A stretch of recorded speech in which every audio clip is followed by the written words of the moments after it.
السلام عليكم ورحمة الله وبركاته. النهاردة بقى هنعمل فيديو سهل وبسيط جدا جدا. هنعمل الرز المعمر الفلاحي، هنعمله بطريقة سهلة وبسيطة. هنعمله الرز المسكر المرة دي. بجد هيعجبكم جدا. انا مش هطول عليكم خالص، بصوا انا لسه مطلعاه من الفرن دلوقتي. فانا مش هطول عليكم الفيديو، وهقول لكم بقى يلا بينا على طول نشوف الطريقة احنا هنعملها ازاي، وان شاء الله هتعجبكم. بس لو اول مره لسه بتشوفوني متنسوش تعملوا لايك وشير وسبسكرايب. يلا بينا. ودي بقى كل المكونات اللي احنا هنشتغل بيها، ودي كل حاجه احنا هنستخدمها معانا في الرز المعمر النهارده. كلها حاجات سهله وبسيطه، وكمان هيبقى من انجح واطعم الطواجن اللي احنا هنعملها. اول حاجه معانا كوبايتين ونص رز مغسولين كويس قوي، رز مصري. معلقتين زبدة او سمنة زي ما احنا حابين، اللي موجود في البيت كبار كده. كمان كوباية ونص سكر، للي حابب ان هو يبقى كوباية بس مسكر هتبقى كويسة ومناسبة، للي مش عايز سكر كتير.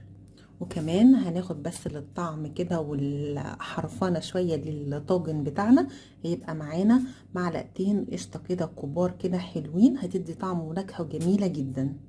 وكمان هيبقى معانا للكوبايتين ونص رز هيبقى معانا 4 كوبايات حليب كامل الدسم. ويفضل ما يكونش معلب خالص. اول حاجة هنجيب الطاجن بتاعنا اللي احنا هنعمل فيه الرز المعمر بتاعنا. بعدين هنحط فيه الرز كده، اسفة السكر. بعدين هنحط اللبن بتاعنا. محدش يستغرب خالص الطريقة دي، كل حاجة هنستخدمها عندنا في الطاجن. بعدين هنحط القشطة كله، ويفضل زي ما انتم شايفين كده اللبن كده مطلع منه دخانة، لازم يكون سخن. كمان نحط المعلقتين السمنة بتاعنا او الزبدة اللي احنا هنستخدمها. وبعدين ندوب فيه في الطاجن كده كله اللبن بتاعي زي ما انتم شايفين. انا بقى ما ينفعش اني انا اعمل بالسباتيلا، فهنفضل كده بالمضرب اللي عندنا، ونفضل ندوب كل المكونات اللي احنا حطيناها. حطينا بقى القشطه واللبن والسكر والسمن بتاعنا، ونفضل نقلب فيه بشكل دائري كده لحد ما يدوب.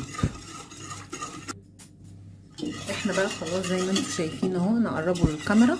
خلاص هو داب معانا السكر، بس انا هحط باكو كده فانيليا، نحطه كده للنكهه. في ناس بتحب ان هو تحط معاه قرفه، اللي حابب يحط، بس انا ما بحبش بصراحه القرفه فيها خالص، فمش هستخدم القرفه.